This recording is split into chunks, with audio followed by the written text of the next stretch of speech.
माँ शीतला की पावन सत्य कथा। यह कथा बहुत पुरानी है। एक बार शीतला माता ने सोचा कि चलो आज देखो कि धरती पर मेरी पूजा कौन करता है, कौन मुझे मानता है। यही सोचकर शीतला माता धरती पर राजस्थान के डुंगरी गांव में आई और देखा कि इस गांव में मेरा मंदिर भी नहीं है, ना मेरी पूजा है। माता शीतला गांव की गलियों में घूम रही थी। तभी एक मकान के ऊपर से किसी ने चावल का उबला पानी मांड नीचे फेंका।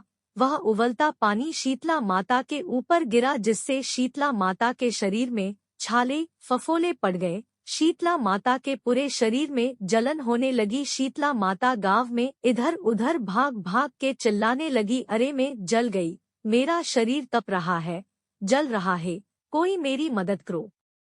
लेकिन उस गांव में किसी ने शीतला माता की मदद नहीं की। तभी अपने घर के बाहर एक कुम्हारन महिला बैठी थी। उस कुम्हारन ने देखा कि अरे यह बूढ़ी माई तो बहुत जल गई, इसके पूरे शरीर में तपन है, इसके पूरे शरीर में छाले फफोले पड़ गए हैं, यह तपन सहन नहीं कर पा रही है। तब उस कुम्हारन ने कहा है, माँ तू यहाँ आकर बैठ जा, मैं तेरे शरीर के ऊपर ठंडा पानी डालती हूँ। कुम्हारन ने उस बूढ़ी माई पर खूब ठंडा पानी डाला और बोली है, माँ मेरे घर में रात की बनी हुई रावड़ी रखी है, थोड़ा दही भी है। शीतला माता ने ठंडी ज्वार के आटे की रावड़ी और दही खाया, इससे शरीर में ठंडाई मिली।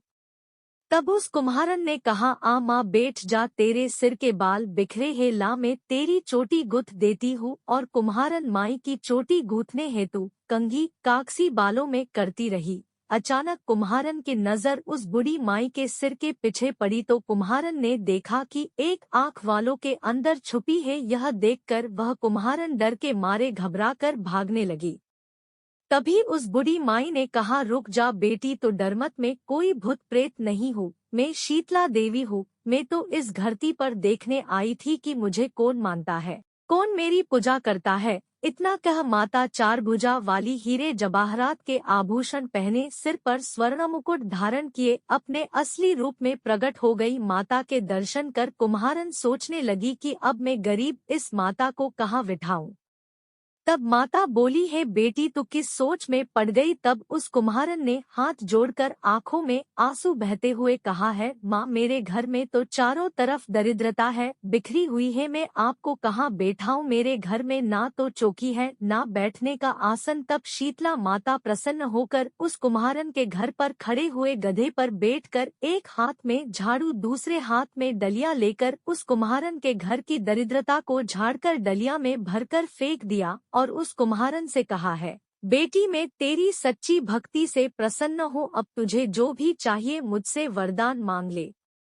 तब कुम्हारन ने हाथ जोड़कर कहा है, माता मेरी इच्छा है, अब आप इसी डुंगरी गांव में स्थापित होकर यही रहो, और जिस प्रकार आपने मेरे घर की दरिद्रता को अपनी झाड़ू से साफ कर दूर किया, ऐसे ही आपको जो भी होली के बाद की सप्तमी को भक्ति भाव से पूजा कर आपकी ठंडा जल दही व वासी ठंडा भोजन चढ़ाए, उसके घर की दरिद्रता को साफ करना और आपकी पूजा करने वाली नारी जाति महिला का अखंड सुहाग रखना, उसकी गोद हमेशा भरी रखना। साथ ही जो पुरुष शीतला सप्तमी को नाई के यहाँ बाल ना कटवाए, धोबी को कपड़े धुलने ना दे और पुरुष भी आप पर ठंडा जल चढ़ाकर नारियल फूल चढ़ाकर परिवार सहित ठंडा वासी भोजन करे, उसके काम धंधे व्यापार में कभी दरिद्रता ना आए। तब माता बोली, तथास्तु है बेटी, जो तूने वरदान मांगे मैं सब तुझे देती हूँ। है बेटी, तुझे आशीर्वाद देती हूँ कि मेरी पूजा का मुख्य अधिकार इस धरती पर सिर्फ कुम्हार जाति का ही होगा। तभी उसी दिन से डुंगरी गांव में शीतला माता स्थापित हो गई और उस गांव का नाम हो गया शील की डुंगरी। शील की डुंगरी भारत का एकमात्र मुख्य मंदिर है। शीतला सप्तमी वहाँ बहुत विशाल मेला भरता है। इस कथा को पढ़ने से घर की दरिद्रता का नाश होने के साथ सभी मनोकामना पूरी होती है। जय मां शीतला सबका कल्याण करे।